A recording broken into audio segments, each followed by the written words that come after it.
சட்டத்துறை அமைச்சர் நம்முடைய பேசுங்க. அக்கா அவர்களுக்கு எல்லாருக்கும் சேர்த்து என்னன்னா எல்லா விஷயத்துக்கும் ஒரு ட்ரிகரிங் பாயிண்ட் இருக்கு. ஏன்னா எல்லா விஷயத்துக்கும் ஒரு ட்ரிகரிங் பாயிண்ட் இருக்கு. எந்த விஷயம் வந்து அதை ட்ரிகர் பண்ணி அதை பேச வைக்கிறதுன்னு இருக்கு. இப்ப மாண்புமிகு உறுப்பினர் அவர்கள் பேசிட்டு இருக்க சொன்னார், அதாவது ஆதிவாலயத்தை வெள்ளை அடிக்கணும், வாழைக்கணும். இது நான் வந்து வெளியில பொதுவாக ஒரு மேடையில் பேசிய விஷயம்.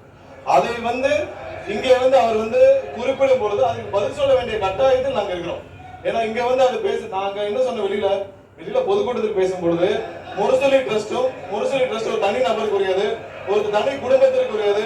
அந்த முரசொலி ட்ரஸ்டில் இருப்பவர்கள் அதை வாடகைக்கு விட்டு வருமானத்தை பிழைத்துக் கொண்டிருக்கிறார்கள் அப்படின்னு வெளியில பேசினது அவர் இங்கே குறிப்பிடும் பொழுது அதுக்கு பதில் சொல்ல வேண்டிய கட்டாயத்தில் இருக்கிறோம். அந்த மாதிரி வார்த்தைகளை அவர் தவிர்த்துக்கிட்டா கண்டிப்பா இது மாதிரியான வாக்குவாதம் வராது.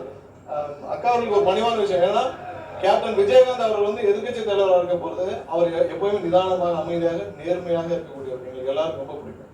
அவர் ஒரு விஷயத்துல ட்ரிகர் ஆகி அவர் சீண்டப்பட்டு அவர் எவ்வளவு கோவப்பட்டார்னு எல்லாருக்குமே தெரியும். ஏன்னா அவையில எதை பேசினால் அவர்கள் சீண்டுவார்களோ அது மாதிரி விஷயங்களை பேசும் பொழுது அது பதில் சொல்ல வேண்டிய கட்டாயத்தில் இருக்கும். இப்ப தேவையில்லாம அவர் பேசுறப்ப அது கட்டாயத்தில் இருக்கும்.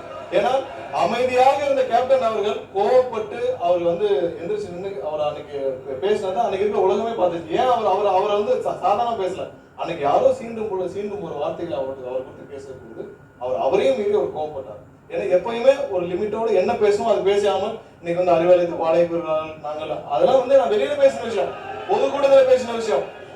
பொதுக்கூட்டத்துல முரசொலி ட்ரஸ்ட் யாருடையது, முரசொலி ட்ரஸ்ட் ஒரு குடும்பத்துடையது, இதெல்லாம் பொதுக்கூட்டத்துல பேசுறது. அதை பேசும் பொழுது நானும் இங்க வந்து அதுக்கு பதில் சொல்ல வேண்டிய கட்டாயம் இருக்கும். அது பதில் சொல்லும் பட்ச வேற திசை நோக்கி போகிறது.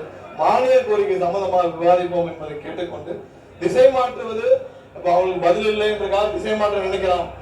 அதெல்லாம் திசை மாற்றம் இல்லை. நாங்கள் ஆக்கப்பூர்வமாக என்ன சொல்லணும் அதை ஆக்கப்பூர்வமா சொல்ல ஆசைப்படுறோம். அதனால நீங்க அறிவிப்புல நீங்க முதல்ல சொல்லுனீங்க, அறிவிப்புல சொன்ன பிறகு ஆக்கப்பூர்வமான விவாதத்துக்கு போகணும். ஏன்னா அதனால அறிவிப்புல முன்னாடி சொல்லுனீங்க.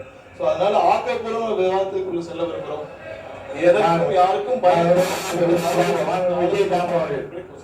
விஜயதாம் அவர்கள் பேசுங்க.